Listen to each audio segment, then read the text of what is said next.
За өнөөдөр Өвсгөл аймгийн Застрагын орлогчоор ахлуулсан хүүхдийн эрхийн хууль зүйн хорооны 2026 оны 1-р хуралдаан зохион байгуулагдлаа.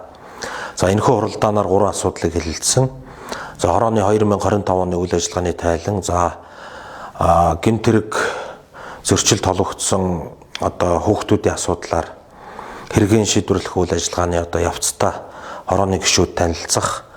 За хэргийн шийдвэрлэх ажиллагаанд оролцогч хүүхдүүдэд шаардлагатай үйлчилгээг хэрхэн үзүүлэх талаар, за энэхүү үйлчилгээг хууль тогтоомжийн хүрээнд хэрхэн зохион байгуулах талаар 2 дахь асуудлыг хэлэлцлээ. За 3 дахь нь бол 2026 оны үйл ажиллагааны төлөвлөгөөг хэлэлцсэн батллаа. Хүүхдийн эрхийн хууль зүйн хороо 2025 онд нийтдээ 50 хүүхдийг бүртгэж авч үйлчилгээ үзүүлсэн байгаа.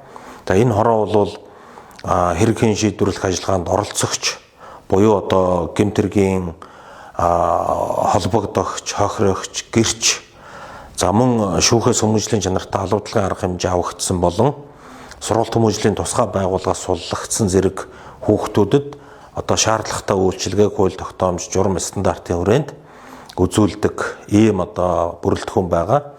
За аймгийн прокурорын газар, цагдаагийн газар, аймгийн шүүх, эрүүл мэндийн газар, боловсролын газар, хөдөлмөр халамж үйлчилгээний газар гээд холбогдох байгууллагуудын удирдлагууд бол энэ хороонд гишүүнээр ажилладаг. За 2026 он гарсаар Өвсгөл аймгийн хүүхдийн эрхийн хууль зүйн хороо үйлчилгээндээ 6 хүүхдийг бүртгэж авч холбогдох үйлчилгээг үзүүлж байгаа.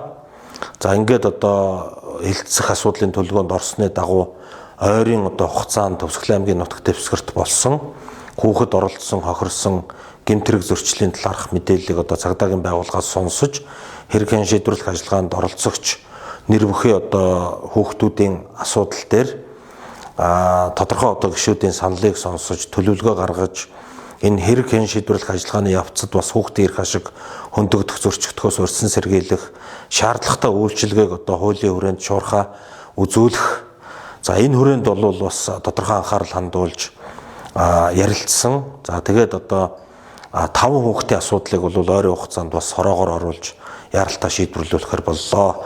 За 2026 оны төлөвлөгөөг хууль заасан чигүүргийн хүрээнд бас тодорхой гаргалаа.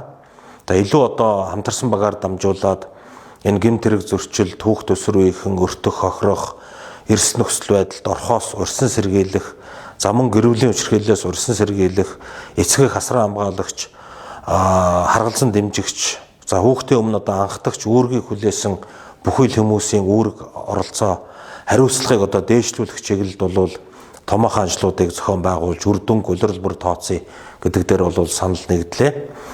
За ер нь ойрын өдрүүдэд бас хүүхэд хохирсон, хүүхэд оролцсон гэмт хэрэг зөрчил бас бүртгэж байгаа учраас хороо өөрийнхөө зөвлөмжийг бас гаргаад сумын хамтарсан баг, сургуулийн хүүхд хамгааллын багуудад хүргэхээр боллоо.